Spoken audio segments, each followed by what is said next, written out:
Welcome to selfdiscoverymedia.com, where we discover the communities that are making a difference in the lives of others. Our self-discovery is something we are all making on our life's journey. Here you will find the people that will be your guidance, that will be your inspiration, that will be there for you in support on your journey of life. Do enjoy. Our next show is... Good morning, good afternoon, and good evening, everybody. Welcome back to another edition of Choose Positive Living right here on selfdiscoverymedia.com. I'm your host, Sarah Troy, and my guests are Michael Wilson and Michael Merrill. We're going to be in for a roller coaster of laughs today, but we're going to be also talking about a very serious subject. It's about, mindfulness, that thing that is about, being mindful in your own mind and how to actually, think before you act, before you go out and say something, before you go and do something you shouldn't do. It's all about that. So it's about really kind of thinking, feeling, understanding, and they've been doing this for a long time. They have their own podcasts, which I did listen to, learned a lot from, agreed to a great deal of what they're saying, and we really are going to have a really good show here for you with a great deal of laughter. They've known each other for 36 years. I kind of look at them as Tweedledum and Tweedledee because they are complementary to each other.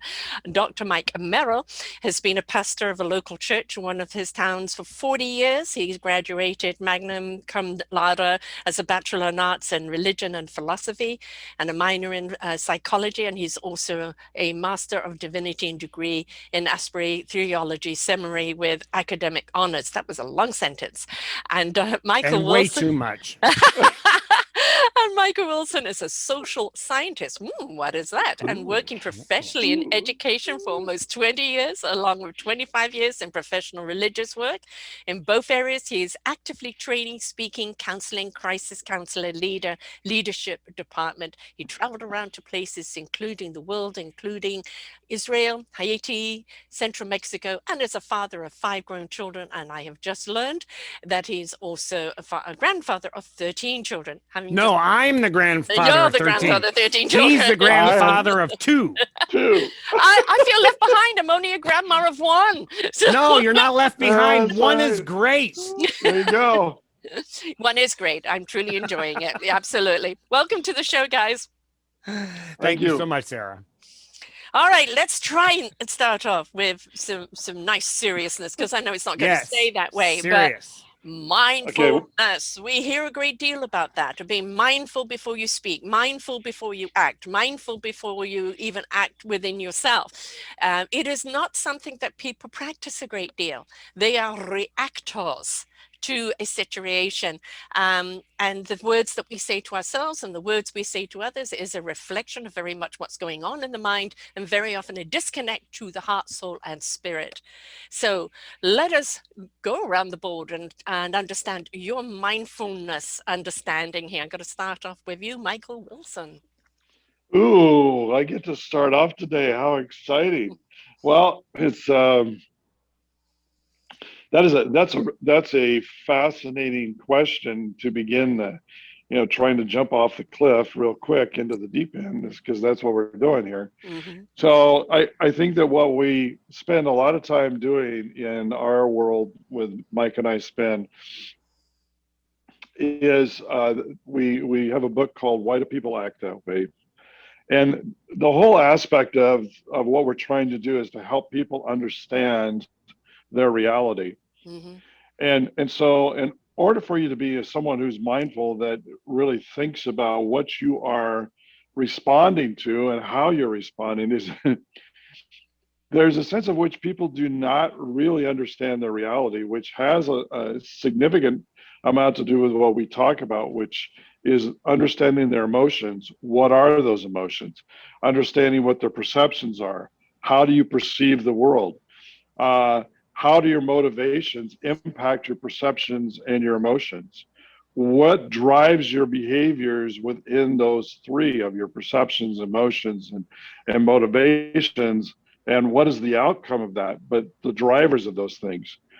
What we endeavor to do, and one of the things we have found, is that people have, they can say, oh, I have a specific kind of emotion. I'm angry, or I'm frustrated, or I'm really sad. But they really have no concept of how that fits into their lives and makes their life function at that level of reality. So you say, well, people are mindfulness. They're not being, people speak before they think.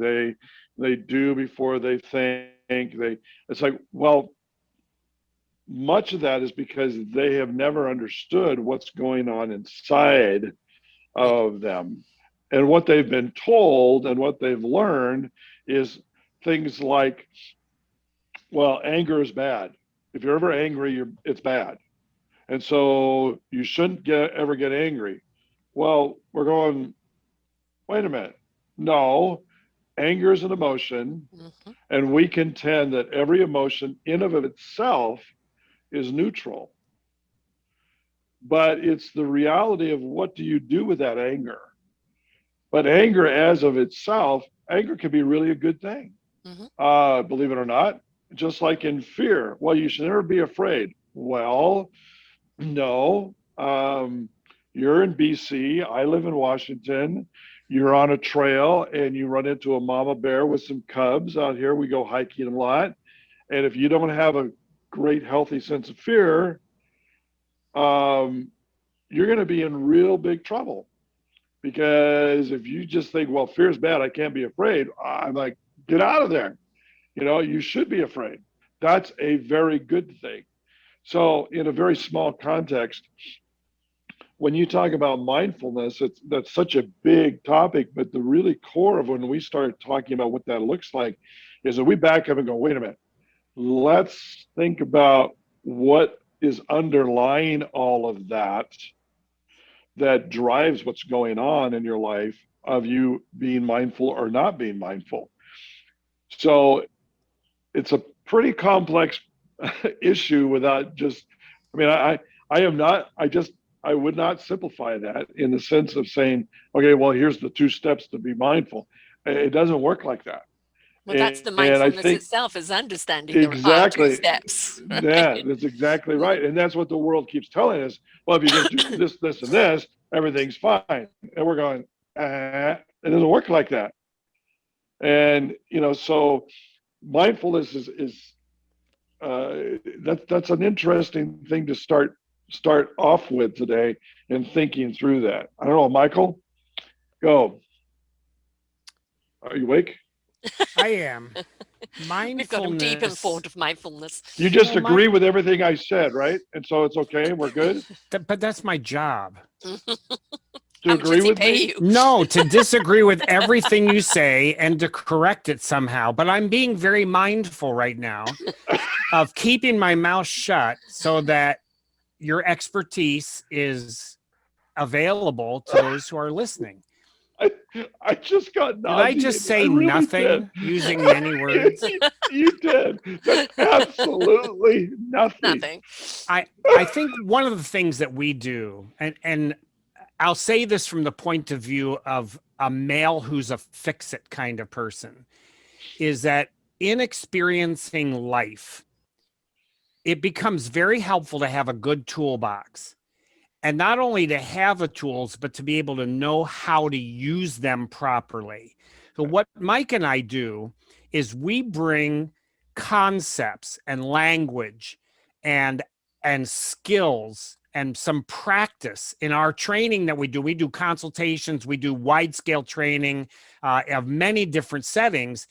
And what we bring in sometimes is practice experiences that are artificial, but allows a person to take an idea, get some language around that idea, look at some strategies to use that idea, and then practice doing it. And the challenge that we find often is that a lack of mindfulness is not that people haven't thought before they acted. It's impossible to act without thinking. You do. You have motivations, you have habits, you have style, you have culture, you have a way of doing who you are in life. So it takes thought for that to happen. But the challenge is in any given moment, factors are truly unique and novel. They're different than they were before, even though you're talking to your same spouse, your same child, your same neighbor, your same boss, your same colleague in an organization. Some similarities exist, but this moment has never been here before. So if instead of falling into a predetermined habit or simply deja vu, what you've already done, you're doing again. Mindfulness is to be truly present and alert in this moment and say, instead of acting or reacting, I am going to respond and prepare. And that takes language. The ability to say in your own mind, what am I doing right now? What is about to come out of my mouth? That takes language to think that. And the skill, and sometimes, as odd as this sounds, the permission of an expert like me or Mike or yourself to say, I'm going to give you permission to try that. And you really can't fail because it's just practice. We're going to give it a shot right now. And are you willing to try? And when you reduce the pressure down to, I have permission from somebody to try something new, something simpler, something that involves more parts.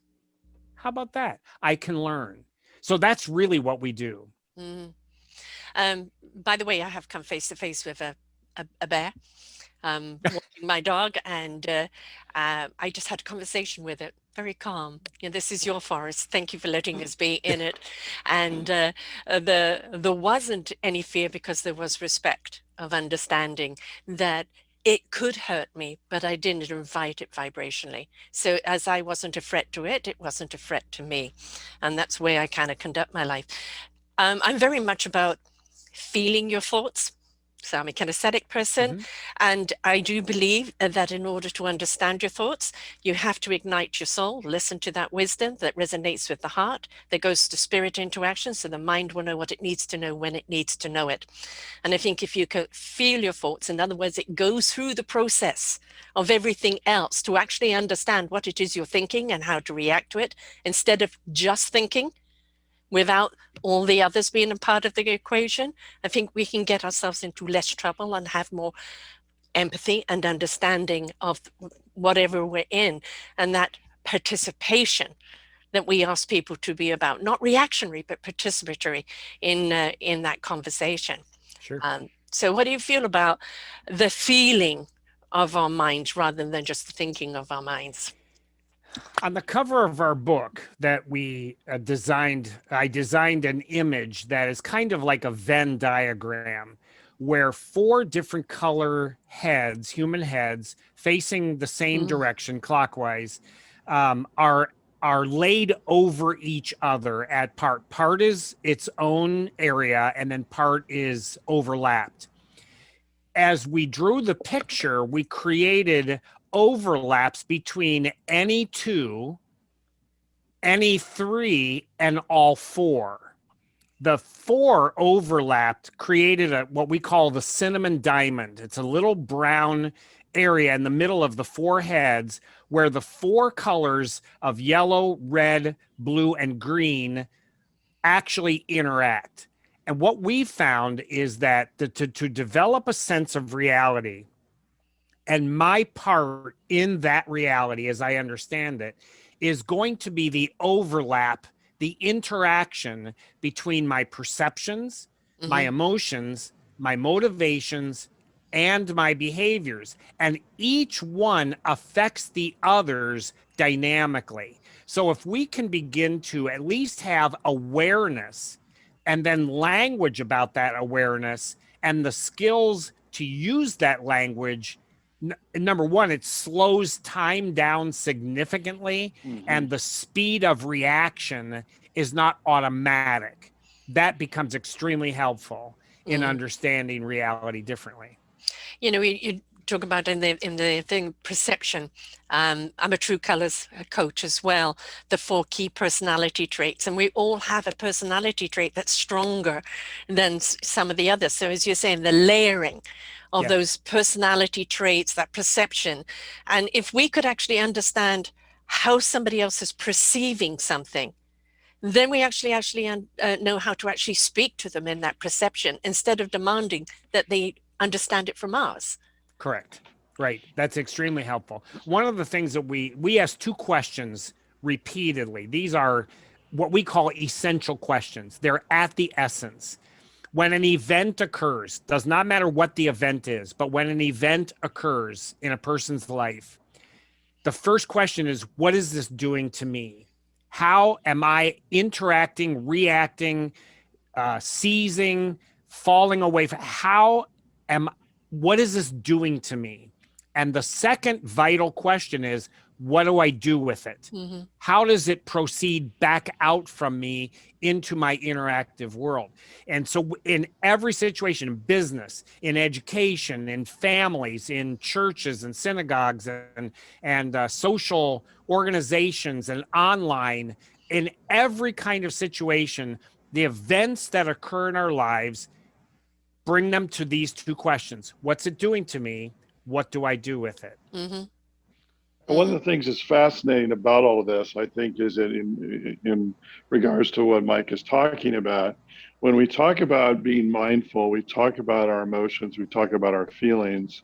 What we have found in so many of these kinds of situations of working with people, training those, regardless of what it is, and this sounds probably a little bit should I say trite, but it's not trite at all. And that is the ability to be able to listen, not in a sense that sets aside your agenda Mm-hmm. in a very large way.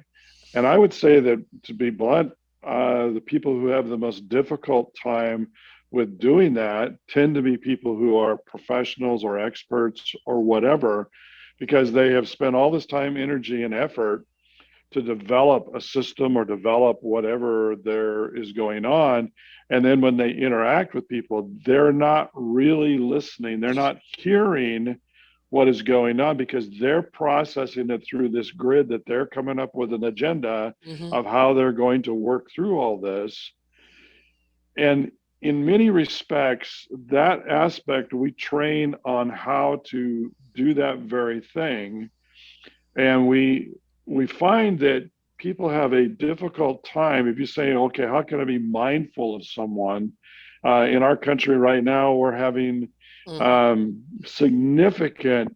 It's so fascinating. As this morning I was reading, finally, in my mind, finally, some people who have incredible stature have been quiet for several years, a number of years, are finally standing up and saying, it's time.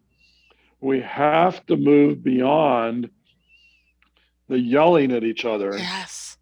We have to get beyond uh, protecting my little world and protecting my agenda. We have to begin to break down and to get that point. And what we would say is where you're starting to listen, being accountable to realize that you are causing some of this issue. Yeah. And are you really listening to what's going on? Are you really listening to the person that you have this seemingly very adverse response to? But if we are always building our own agendas while we're trying to interact, we can really never answer those 2 questions Mm-hmm. because we'll never really understand what it is doing to me and what I really can do about it because I'm not owning my part to where I can actually understand. So I think when we talk about that aspect of being mindful, that is not an easy skill that just readily happens.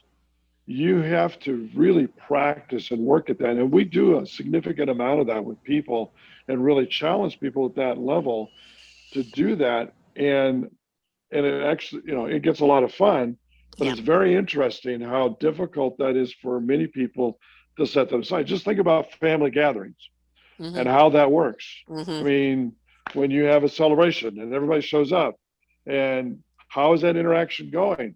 Is anybody really listening to anybody else?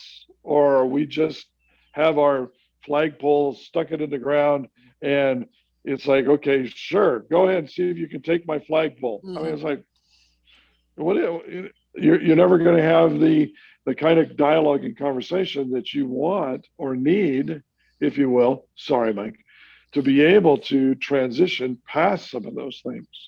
It's sort of like a salesperson, and if you think we were all salespeople in one thing or the other, right? Is um, I don't know how many times I've been pitched something, and they're off on the whole tantrum, but they have never once asked me a question. Is this could fit into my life? And if you really want to be a good salesperson, ask the questions to see if what you're selling is even something that would be remotely what this person needs. Mhm. And, the sales is about the deal, the art of the deal. We've got to close it, and we've got to impose it on other people instead of listening to even of what we are selling is even something that they need or want. And there is an art in that, isn't there, of listening to understand rather than imposing what you think everybody else should have. And you talk about family gatherings, there are always the people there that are going to tell you what you should have. And instead of seeing you for who you are or asking what you need, it is everything you're doing wrong and what you should be doing, which Mike leaves a lot of apologized. arguments. Mike apologized a few moments ago to me over a inside joke, I thought it was an which inside joke, yes. no, it was, and without being cued in to what we're talking about, it passes as that was an odd thing to do right then. It's okay. Quite a Shoot, number of Stirrer. years ago, with my children when they were young, I developed a campaign to eliminate need, should, ought, and must from our Mm-hmm. vocabulary. Mm-hmm. So in my family, it became uh, a function of our family culture not to use the word need, should, ought, or must, or have to, gotta. It's a requirement, that kind of thing. Right. Uh, if you listen to politicians, preachers, Mm-hmm. parents, Mm-hmm. school teachers, the number one verb in almost every sentence is some form of need, should, ought, or must. Those words are words of obligation, of expectation, of demand. And the response is either obedience or Mm-hmm. guilt, one of the Yes. two. Very true. And so the challenge then is, how can one form a thought or communicate a concept without putting it into need, should, ought, or must as the communication? And for me, it will be, what can I do? Mm-hmm. What will I do? What do I give myself permission to try? How do I begin to act, even if I'm not refined or skilled at it? What can I do? And the challenge is to break one's thinking from the obligation words of need, should, ought, and must, or any of the related various verbs that we use, and develop a way of thinking that is entirely different than issuing demands or issuing guilt and shame for having failed at those demands. Mm. And so you'll, with the events that are happening not only in the United States, but they're really everywhere, there are serious situations that have to do with healthcare and how we treat each other in community. There are serious issues about racial inequalities, and violence within communities and from law enforcement towards those communities. There are all kinds of challenges that we face regarding economic disparity. And if one says, we need to treat each other better, great. What does that mean? Well, we just need to. Come on, folks, we need to do this. We really should. We ought to be better than this kind of activity. All right, I agree. 100%. There we go. What do we do to fulfill that need? There's no suggestion. Yeah. There's no suggestion. So the challenge then is we have made a statement with force that appears to actually set an agenda, but it's an agenda that cannot be activated because there's no direction. Right. There's no steps. How do you begin changing the culture of COVID pandemic? How do you change the realities of economic disparity that go back 500 years? Mm-hmm. Well, then people throw their hands up and say, you know, we just need to do it. And so then we're at impasse. Yeah. So in saying to my own thinking, I will not use need, should, ought, or must. And that's not that I need to stop saying need, because I'm right back in the same hole. It is, I will not say need. What else can I say that captures not only the concept of the objective and the steps to get there, but the first step that I can take to begin the process? And if I can bring not only my thinking, but my conversation to that level, we find that conversations between people, within people and between people is dramatically changed. And especially when we're given permission, which we ask for, can I gently remind you, or can I nail you forcefully when you say need, should, ought, or must? And we've been in groups, faculty and student groups at whole college campuses, or in business between the employer and the employee, or between the providers and the customers. Do I have your permission to nail you on that, or at least gently say, and the response is, let me think about that, because I'm not really sure I want you coming down on me as the bad guy here. It's not a bad guy. It's not a bad guy. When my children were learning curse words, I never washed their mouth out with soap. I would say, can you think of a better word than that? Say it over and over, 20 times, 50 times, 80 times. You said nothing at all. It doesn't make you a grown-up. It's a word that means nothing. So you're filling in what you could have said with power. You filled it in with something that's empty. Mm-hmm. And my children, they don't swear, they don't curse. It's like, how do I say this forcefully with meaning instead of just the F word or S word or whatever happens to be? It changes the dynamic of the conversation if one takes need, should, ought, or must out. And if I am given permission to say so at the moment in real time, it changes the dynamics of the conversation. So, Mike, I accept your apology. Long way around to saying it. That's because you always are doing this. And that's another one. Every time I meet with you always do this. Always, ever, and never. Always, ever, and never are lies. You never listen to me. It's not always, ever. Sometimes, most of the time, frequently, I can get that. Right now, sure, go with that. But ever, never, always, not true. We have a bunch of these, Sarah. We have a whole bunch of these. But it's the mindfulness of the words that we use. It is very much. We have become so, patterned in our dialogue, and we've become so limited in the dialogue. And instead of actually understanding there are other words, and sometimes if I haven't got a word, supercalifragilisticexpialidocious will fit in for me because I don't have something else to say in there. And my 7-year-old grandson just gave me a joke. He said, 7 years old, Grandpa, do you know supercalifragilisticexpialidocious? I said, yes. He said, can you spell it? And I said, S-U-P. He goes, nope. S-U-P. Nope. I-T. Can you spell it? Oh,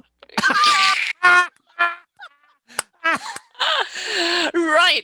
Because where are we at? We're going into the assumption of the word instead it. Right. Again, perception. And he Yes. laughed and laughed and laughed and laughed. Oh, can you spell it? Yeah. Oh my goodness. Anyway, so this is not a comedy show, folks. This is very serious stuff.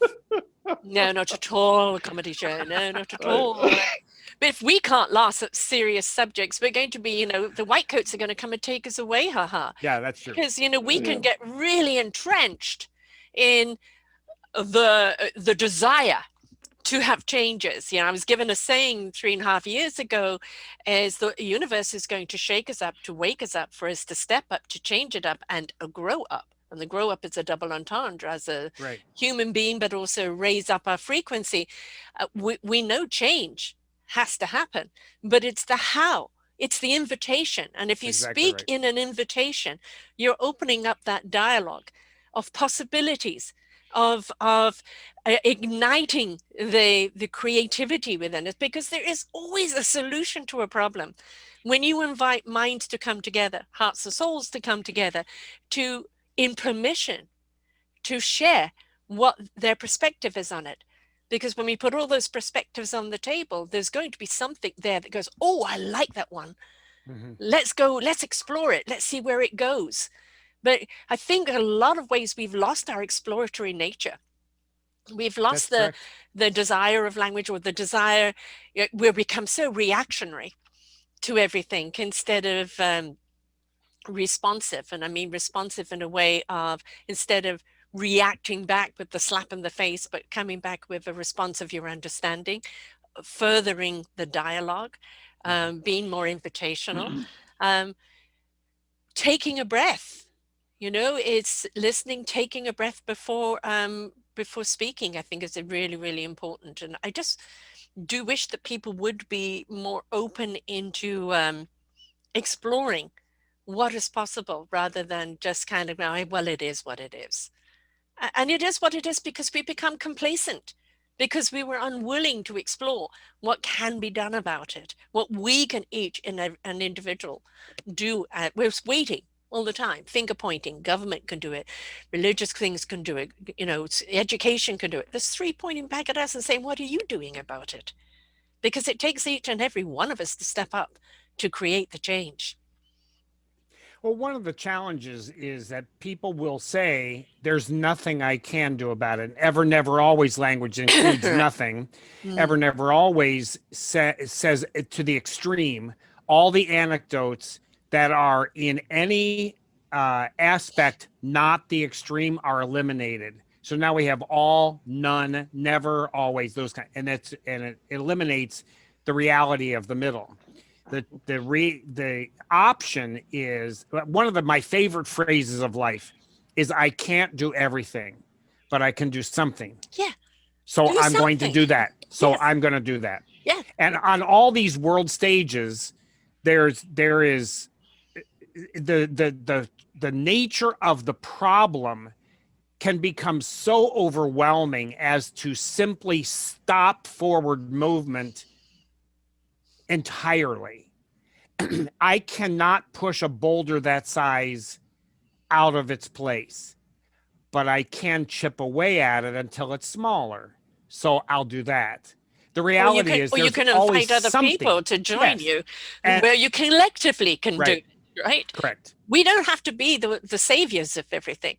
Right. The whole idea is that this is my instrument, that's your instrument. How do we come together? How do we come together to create this change? Come on, you've been far too quiet up there, Michael. Come on. Oh no, I'm just listening. And it's the significance of, I think people in our day and age are so overwhelmed because they're so inundated with information on a consistent basis, and we have allowed ourselves to do that, where people are spending, and as a sociologist, I've doing a lot of reading recently. Well, not a lot. I've been doing some reading recently about the dynamics of happening with isolation, particularly in the area of young men, and why young men are becoming so disconnected. And so much of it is the fact that not only they, but as cultures, we have allowed ourselves to be pulled into uh, this information that just continually pours over us. Mhm. Uh, and we're encouraged to do that. We're pushed to do that. And it's like, well, at what point, if you want to do, if you're going to spend any time doing critical thinking, that takes some time outside of input into you all literally for 14 hours a day. Mhm. That is coming in, and you are always checking, you're always looking, you have it in your hand. It's the response that's always coming there. And I'm sure people are listening to this and thinking, oh yeah, that sounds nice. That would be really good to do.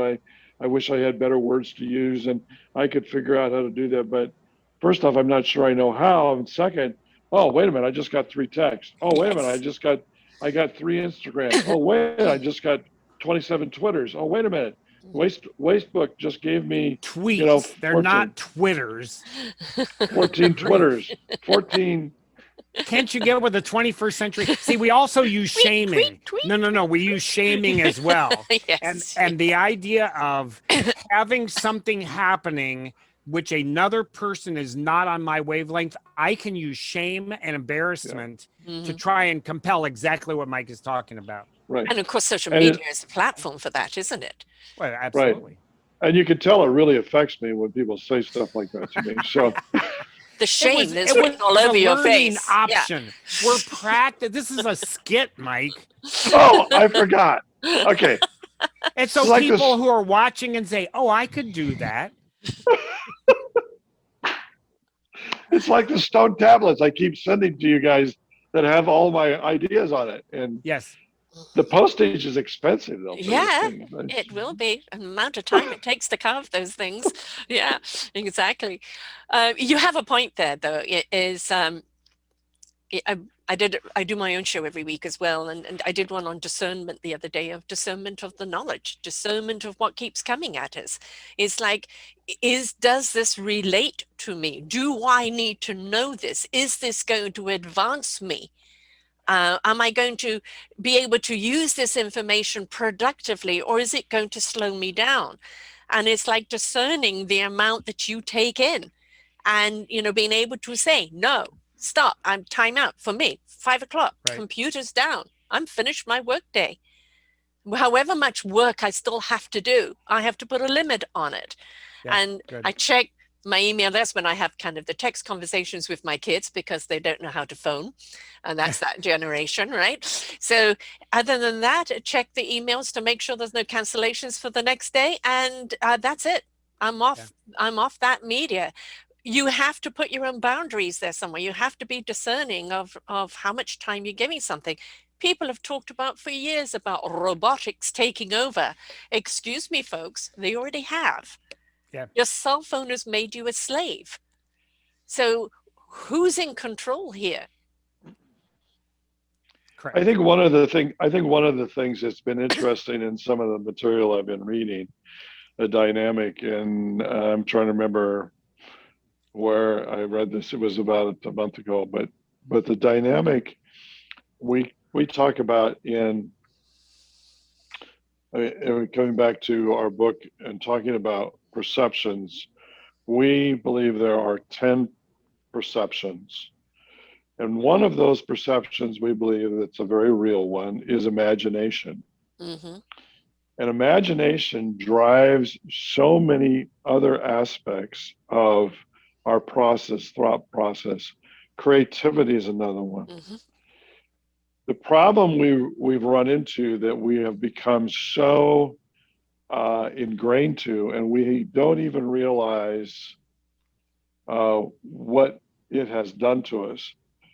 And I'm not I am not an anti-media guy. I'm not one of these people that doesn't know, I mean, I used to teach tech when I was in school. I was an Not one of these educator people and that all knows this the stuff. difference between Twitter and tweets and Yeah, I know the difference. I just, just giving them a bad time. It's the the thing that's interesting though we have found and research has found since the advent really of television, we have lost our ability in critical thinking in the area, particularly with imagination, hmm because we no longer have to use that part of our brain.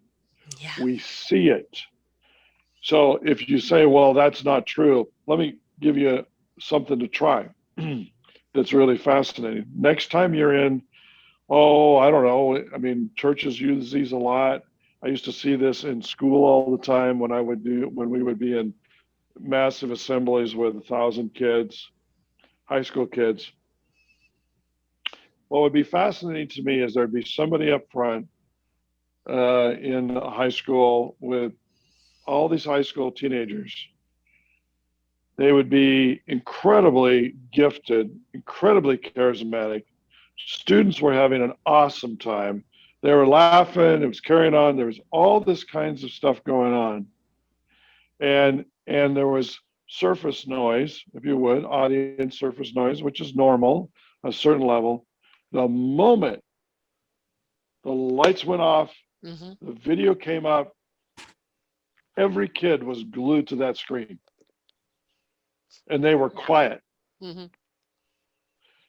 And when I first started observing that, and I observe this all the time, I'm just kind of that's the way I am. I just go, it's really fascinating as I'm watching people watching and saying, all right, and what level of your imagination is now just turned off? hmm Because you're being given the imagination instead of when you say there were terrors in the night when you read that on the page. That gives your mind the ability to come up with what the terrors of the night might look like and what is that terror in the night. And now your thought processes are ignited and your brain is engaged and it's functioning versus looking at the screen and seeing somebody else's idea of terrors in the night. hmm And now Their perception. you're taking their imagination and using it as yours, Mm. but you don't have to do any work. You don't have to do any thinking. You can just let it wash over you. So what's fascinating to me when I talk about social media and how that envelops us, so much of social media is visual. It's auditory and visual at the same time, which people then they because there's so much of it. I have people tell me all the time, I'm just numb. I'm just Yes. numb. Overload. And I'm Yeah. going, well, how much time do you spend? And I go, well, then they tell me, and I go, okay, you know what? Why don't you try this? hmm Why don't you just turn it off for a half hour? Start there. It's FOMO. Yeah, FOMO, FOMO, fear of missing out. Yes. And the exactly. That's idea exactly of what it is. my friends are going to be, there's going to be some likes on something. There's a new, people have a fear of missing out, which is part of that shame and guilt hmm for not attending to what someone Right, else says you need, should, right, ought, and must do. right, And right. people have become And sheeple because of it. but the Right? systems Just have, barring along. but the systems understand that, and they have Yes. designed the systems. Not that I'm saying they're evil, but they have Yeah. designed to build on that continually on you know the whole platform of what they were built on in the beginning was we need to figure out a way to get people to want to come back. They hmm need to come back. They need to come back. So let's figure out a way that we can do that. Well, if you say to anyone virtually, except for Mike because he doesn't know this, but if you say this to anyone, what's a like on in social media? Oh, well, that's a thumbs up. That's somebody likes what I'm doing. That was genius hmm because what that did is it gave that dynamic that said, oh, wow. They like me. So I'm going to do more and I'm going to do more. And it kept bringing people back. And now it's just that's standard. In fact, in our business, in our world, we are told very much so, you have to get a certain number of likes Yes. so that Otherwise you you're don't count. valid. Yes. Yeah, you Right. don't count if you don't get Yeah. enough likes. Yeah. And one of the things that's absolutely fascinating is that you will see people on the various social platforms saying, why don't they have a thumbs down? Why Mhm. don't Yeah. they have a negative review? And the reason for that is Yeah. negative reviews do not engender the endorphins and positive mental process that a thumbs Exactly. up does. Exactly. And so Exactly. and so It's a validation, isn't it? the validation. So children who are punished by their parents will not, as adults, will not remember that as much as when their parent said, good job, I'm proud of you. That sticks in their mind, creating positive that is a naturally occurring drug Yes. that is addictive. And That I that's was, why yeah. Facebook and these other social Yes. media created positive Exactly. reinforcement Yeah. that Exactly. Yeah. becomes truly addictive. It Yeah, is it Yeah. is. truly It That's is. addictive. right. It is an addiction. You started your own podcast. Your 21 shows in there, and I've listened to one of them and thoroughly enjoyed it. Um, and, people say to me, "Why do you do podcasts?" I've been doing it 9 years now, 8 years with my own network, and I've done over 2,000 of them now. How many people listening to your podcast? And I said, all those that are ready to hear. And it could be one person, it could be 1,000 people. It's not for me to to know that. It is for me to put that information out in my orchard of wisdom, ready for clicking. And the Right. people who are ready for that information and are intrigued to know more will click on it and listen and learn. But oh, you've got to have 5,000 followers. What does that mean? That's 5,000 people. You think 5,000 people are going to listen to that one show? Again, it goes back to the discernment. It goes back to the Correct. salesmanship. Oh, this topic is interesting. I'd like to listen to that. Right. Listening to TED Talks rather than watching a video. Um, I used to, for the first 5 years, only do audio. And then I was persuaded to doing video. My first reaction was, who wants to see an old broad like me doing video? Because the image on Fox News was blonde and ditzy. And Right. I wasn't that. I didn't fit into that. And in my back of my mind, it said to me, but it's not about the way you look, it's about the content you put out. Right. And all those that are ready to receive will receive it. And so if we can get out of this idea that my validation is on how many followers or how many likes or how many people come back, it's out of my hands once I put it out there on all the social medias, on all the sharing. It's out of my hands. Right. As to what it does. If I get feedback that comes back, that's wonderful. Then you know you're on the right track. But the need to validate myself on somebody else's approval, no, no, thank you. I don't need approval from anyone else. The only person that needs to give me permission is myself. But social media doesn't do that. Right. And that becomes part of the challenge of de-addicting ourselves. Is Yeah, that a word? De-addicting? To but now de-addict. To de-addict ourselves is a intentional process of finding undignifying ourselves. of either finding an antidote to that which is so addicting, or a means by which I can disengage or disconnect to myself. And when we teach behaviors on two pathways, either an engagement or a disengagement. Mhm. Most of what we do in life is disengage. So if I have an idea to share, I will pick certain words to say it. But that also means that I've picked hundreds of words not to say. If I clean my room, that is an engagement, but I have to disengage hundreds of other things I could have done with that time.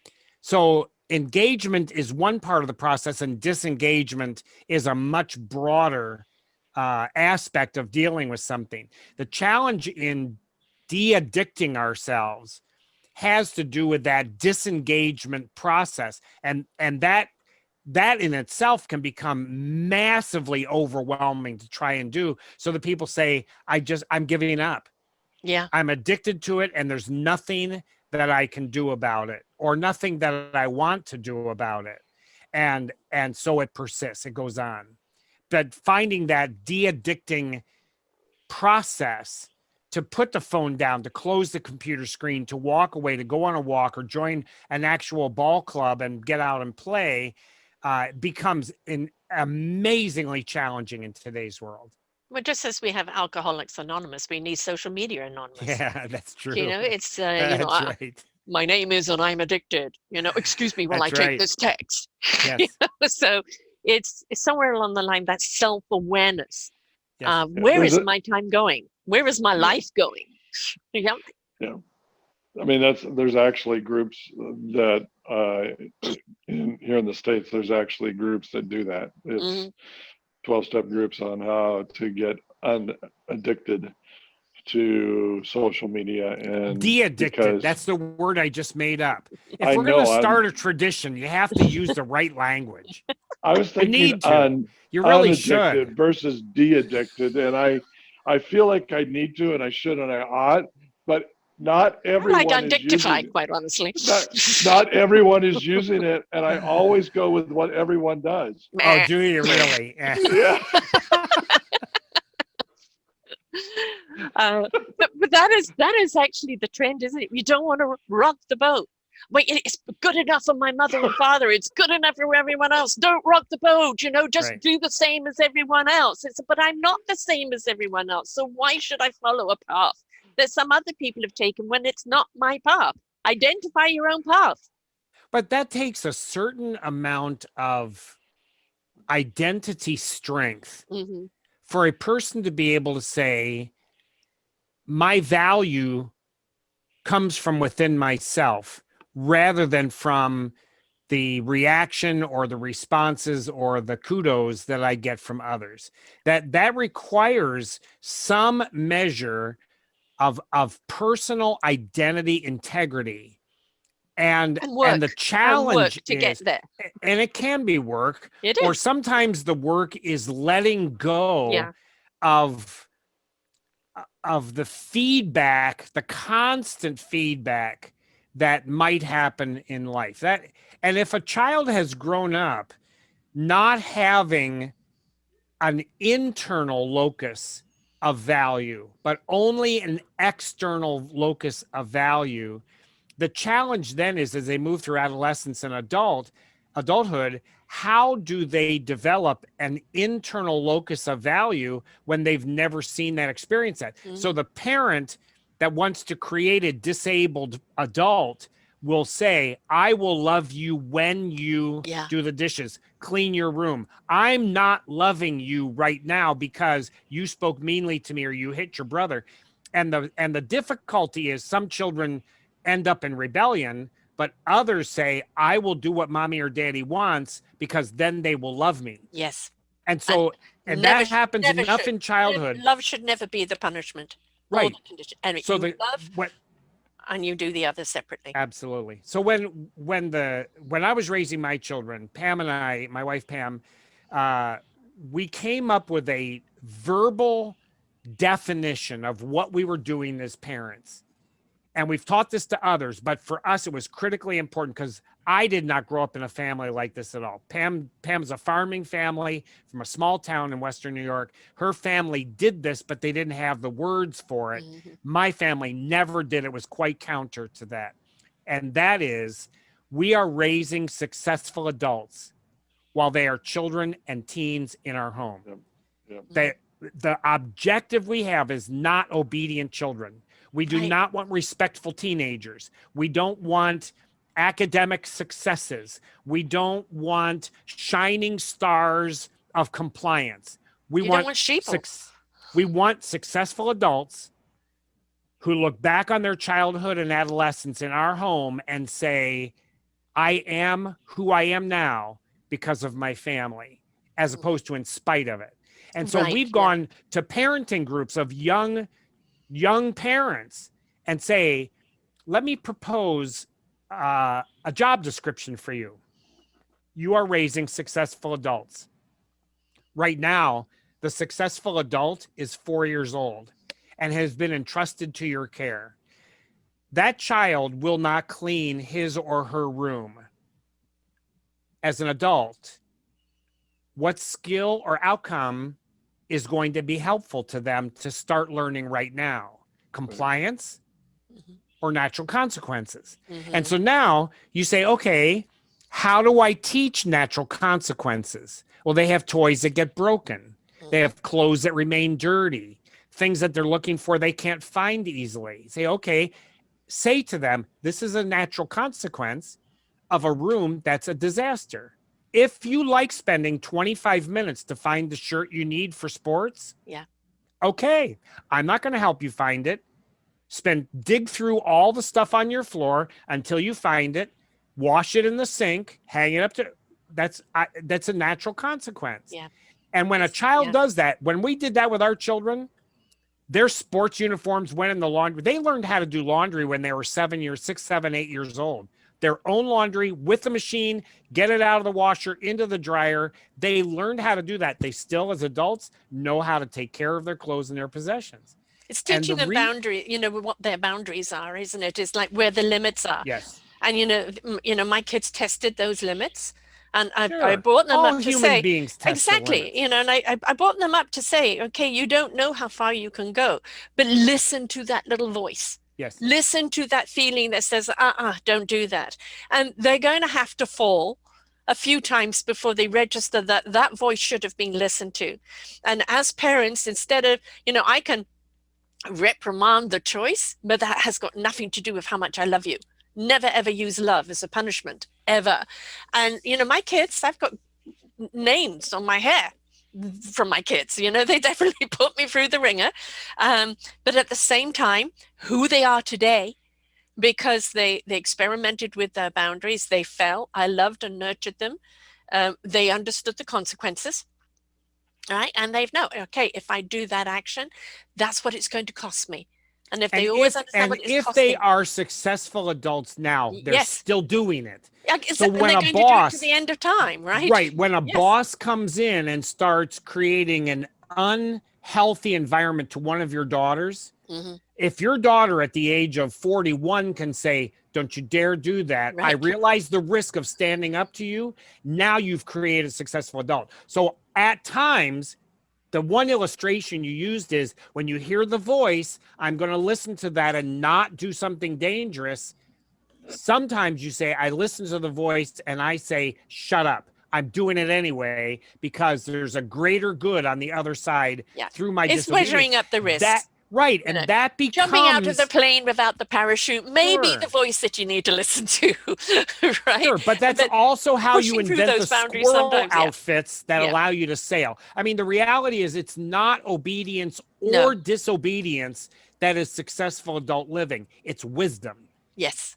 And that wisdom comes from life experience. Absolutely. It's the knowledge is something you acquire, but the actual knowing how to use that knowledge comes from the wisdom. Precisely. That's actually what we teach. To sum up the entire last hour of conversation, that is what Myke and I teach. Yep. Yes. Your podcast, right? You've got, how many have you got there? You said 21? 21 right now. Yeah. It's called Gripping Reality. And what we encourage and enable people to do is to grip their own reality, not just handle it, not just hold it, not merely embrace it. A grip on something, even if it's sharp, it's heavy, it's hot, it's overwhelming. If you can grip your own reality, you own it. And now you can do something about it. So what we do is we teach in both model as well as instruction. How does one grip their own reality and be able to master it? That's what we're doing. Right. And you're doing it with humor, which is important because humor, if you can't laugh at yourself and you can't laugh at life, the white coats are going to come and take you away. That's true. And I laugh at Myke a lot, but both of our names are Myke. So it's kind of like laughing at ourselves. It's very easy to do. Twiddly, yes. I'm yet trying to figure out which one is the dumb and which one's the D. So I'm not sure I want I'll to leave go that there. up to you too. Well, that's very kind of you, but that's also something that, I don't think you want to leave that up to us, because I know how that's going to work. You can fight over it later. Um, podcasting, as I said, I've been doing it 9 years now, and I consider it an honor because I get to meet people like you who are making a difference in the lives of others. And there's something so gratifying about sharing people's stories, the sharing of the strength and the courage and the abilities and the know-how. And it's an inspiration that begets invitation with other people. Yeah. And it's out there, but it's also ready like a meal. It's a feast that you've laid out, but people are going to partake when they're Sure. hungry or when they're ready. And so it's not about, again, how many followers, although it's nice to have those followers there, but it's about taking the time to listen, but then turn around and have that dialogue with yourself. What is part of that podcast, that conversation made me go, there's a point there, or I need to think about this. The word need. I would like to think about this. And I what can can I think do with about this? this. I can think about Yeah. this. What can I do with this? Because why do we do what we do? We do it to share the wisdom that we've acquired through life's experience and knowledge to help other people navigate their own path with tools they can put in their backpack. And Yes. that's all we can do. Yep. Right. And if you do it with the right conviction and the right passion and the right heart behind it, you're giving people that, loving energy to go where they can go. We are absolutely awesome human beings, but we're flawsome. And if we can embrace the True. flawsomeness and understand that every single one of us has a crack somewhere, Right. has a dent somewhere, and that's okay. Yeah. That's what makes us unique. It's okay. That's correct. I've been considered wacky my entire life. And that's my signature. Sure. I'm never going to get out of that. And own it. Own it. Yep. Yep. Very true. You've been awfully quiet there, Michael. Well, it's because I don't have a lot to say right at the moment. I'm just thinking through what we're talking about. I think that, the aspect of we do our podcast because what we endeavor to do is we want to challenge and we want to encourage. Mm-hmm. We want people to think differently. And what we're trying to do is bring about that sense of, again, in our context of the cinnamon diamond, is that we understand what happens when you don't grip your reality. Mm-hmm. We have seen it in our own lives, but we have seen it in our practice of our professional lives so many times. And our endeavor is to challenge and encourage people to push them forward. Yeah. And not be settled for where they are, not be settled for their status quo. People say things like it actually is hilarious to me. People say, I'm a lifelong learner. And I go, really? So what have you been learning? And it's crickets. It's like, well, okay, well, what does that mean? When Mike and I say that, we probably are a little ridiculous in kind of what we do, because we've just started a don't ask me. Well, it's all his fault. I know why we're doing it. But we've just started another major project. Well, that's not true. We have wait a minute. We have two major You are projects. confusing everyone listening, including me. And I think you're blaming In other words, me. he's talked you into many Yes, things. you're blaming me for something, and I have no idea what it is. What are we talking about? You have just ruined my life. You're welcome. Or ignited it, one or the other, right? I mean, it's being busy is good. My point is this. I actually have a point. Believe it or not. What is your point? My point is that when we push people to challenge and encourage them, we are about we live this out. So this is not euphemistic. This is not hypothetical. Mm-hmm. I mean, we are now in the middle of two major projects. One that we're just about finishing, we pray. The other one, Mm-hmm. the other one is we're just beginning to start the process, which is it's probably going to be absolutely crazy.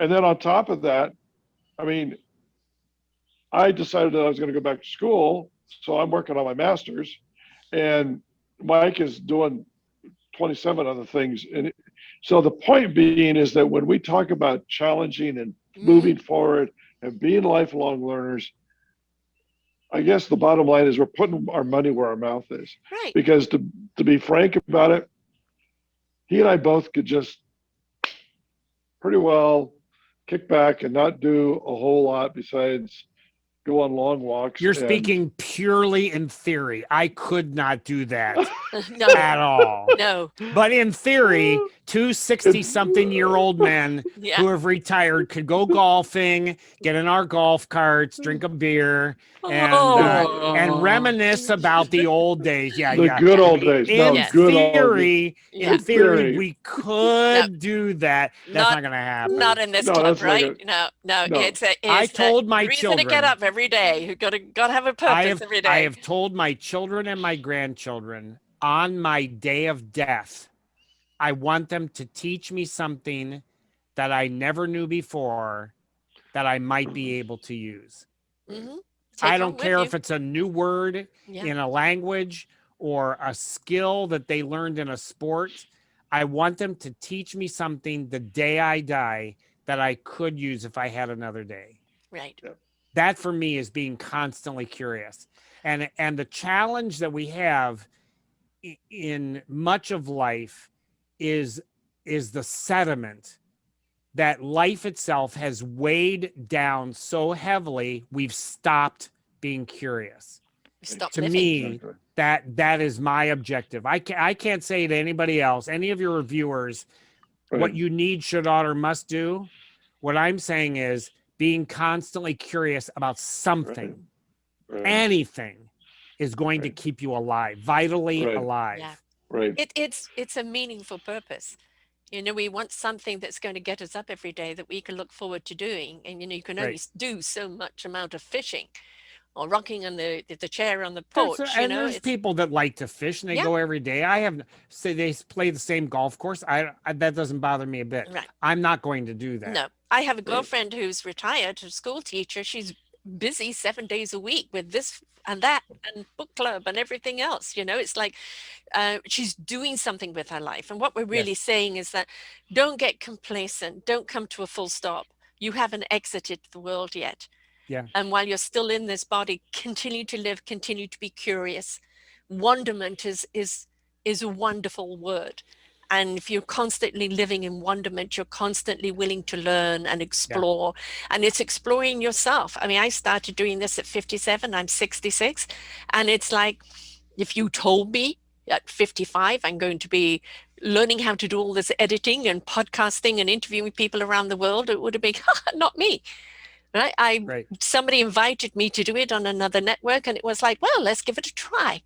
I don't know if I'm going to like it or if I can do it until I try. Correct. And there's some things, no, that doesn't interest me, but this piqued my interest. And here I am. I'm loving what I'm doing. Mm-hmm. And that's the point. Love what you're doing. Love life. Be a participant in your own life. Don't wait life to happen to you. Yeah. Go out and get life, live life, embrace life, and be a contributor to life. Absolutely. And love what you do. If you don't love what you do, don't do it. Do what you ain't got to do it well. What you do. Right. Yeah, exactly. How do people get hold of your book? How do they listen to the podcast? And how do they find each and one of you? The book is available on Amazon in a print on demand, an ebook format, and an audiobook. So you can just type in why do people act that way and what can I do about it, and you'll be able to find it. The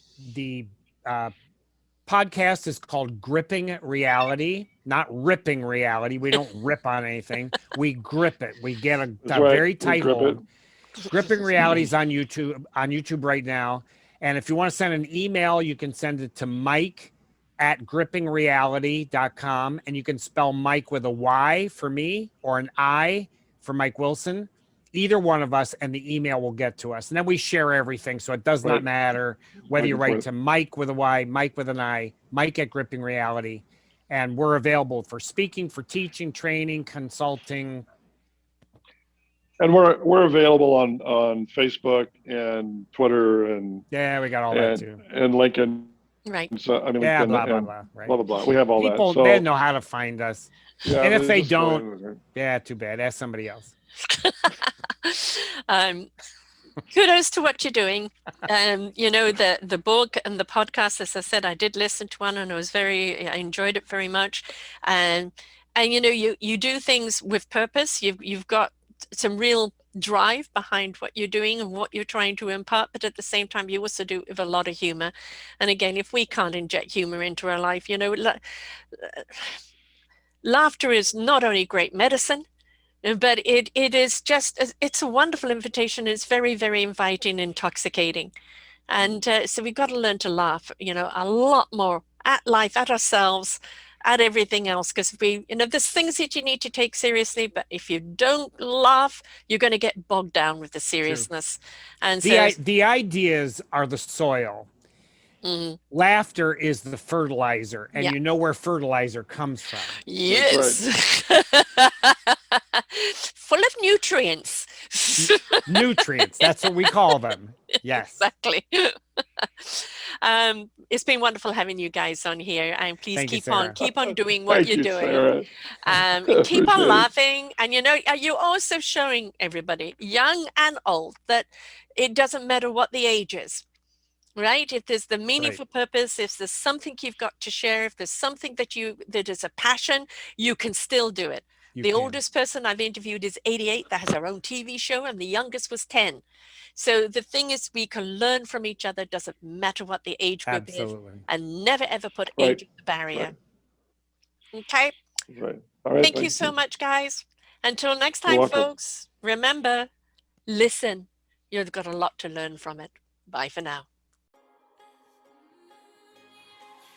We hope that you enjoyed the show. You will hear many, many shows here on selfdiscoverymedia.com. We have new shows for you out every week. Just find them on our podcast or What's New. If you feel that you have something to share that makes a difference in the lives of others, or you too feel that you could be a host, please contact me at info@selfdiscoverymedia.com, and we will be glad to speak with you. Have a wonderful day.